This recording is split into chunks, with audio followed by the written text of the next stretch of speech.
Welcome to PD on the Go, the podcast that delivers bite-sized learning on communication, collaboration, and facilitation for busy teacher leaders. Listen in while you're in the car, making copies, or on your lunch break, and get ready to level up your leadership skills. My name is Hallie Case, and I'm with the Office of Professional Learning in Fairfax County Public Schools, and I'm joined today by some of my colleagues. Hello, I'm Mary Beth Anderson. Hi, I'm Rebecca Hazelbeck. Hello, Erica Williams here. All right, so we have what I think is a really fun episode today. We'll see how fun it sounds. But I think that there's this really common challenge that teams face. So we're going to talk about it because it has to do with change. And more specifically, something that's been really relevant to us is how do we face change when that change is based on a mandate, either from the state or from the school division, and you're a teacher leader, and there are people on your team who are resisting that change. And I think that it's really easy to pass the buck off and say, oh, that's the administrator's job to deal with that resistance, or to throw our hands up and say, it's because of the state, there's nothing that we can do about that. And as a teacher leader who cares about kids, wants to influence and have a positive influence on school culture, there are things that we can do to support that resistance and that change around this sort of scenario. So we're just going to have an open conversation today. What would you do as a teacher leader when faced with this challenge? One of the things I'm thinking about immediately is if there's someone that is resistant, there's a root cause. So what is it underlying that might be bringing up some inertia, some feelings of frustration, or is it confusion or nervousness around the change?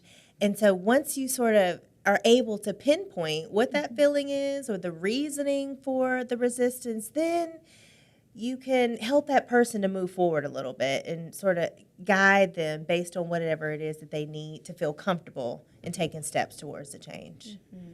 Yeah. Yeah, I remember at one of my schools we were trying to do math workshop, and one of the things I noticed was there was a lot of frustration. And so Ambrose's resource managing complex change, is that what it is? That's right. Yeah. Is a tool that I like to really look at and think about, like, if this emotion is happening, what is missing? Yeah. And so what I recognized was that the teachers were missing some resources, and so they needed some books, they needed some learning, some PD around math workshop in order to feel successful. So that frustration piece was what I was seeing. I was able to provide them with some resources, and they were able to then move forward. Mm-hmm. Yeah. Have you seen that resource? I have. What about you, Mary Beth? Yeah. Have you seen it? I'm just thinking about, like, there's different things along the top of that matrix, right? So we see the feeling that's coming out, and then we look at what's missing. A lot of times when there's a mandate, there's anxiety, right? Yeah. Because people are nervous about what does this look like. And that means that maybe the skill is missing. They don't know how to do it. So some ways as a teacher leader, we could build in time to our CLT to do some learning together around it. Or I could open up my classroom and say, let's all come in and try it together, so that we can figure out that piece of it and build our skills to feel more comfortable with it moving forward. Yeah. Something else I also think about too is when a change comes, often as adults we want to know the why behind it.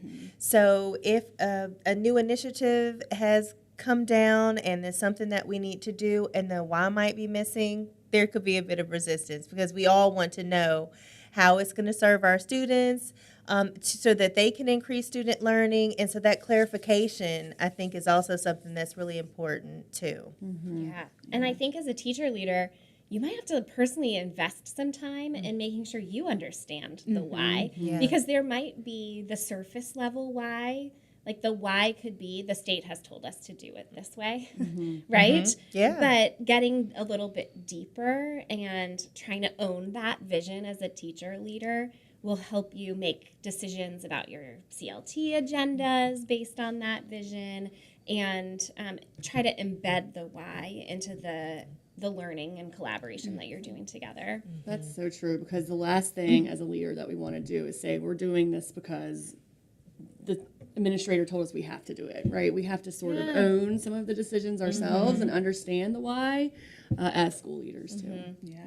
And it can be overwhelming, right? Yeah. So we can think there's so many things that need to be in place to make this happen. So once we understand the why, think about what are the small shifts that we can make. So think about math workshop. Maybe we start with the number talk, and once we've got that, then we move on to something else. Yeah, celebrating the small wins along the way through change, I think, is important as well. Yeah, and checking in on how it's going. So maybe some measures like of accountability. So it could be every month we're going to talk about how it's going, how we can grow, how we can support each other in the change, just so that everyone feels supported and feels like they have the resources they need to be successful too. Yeah.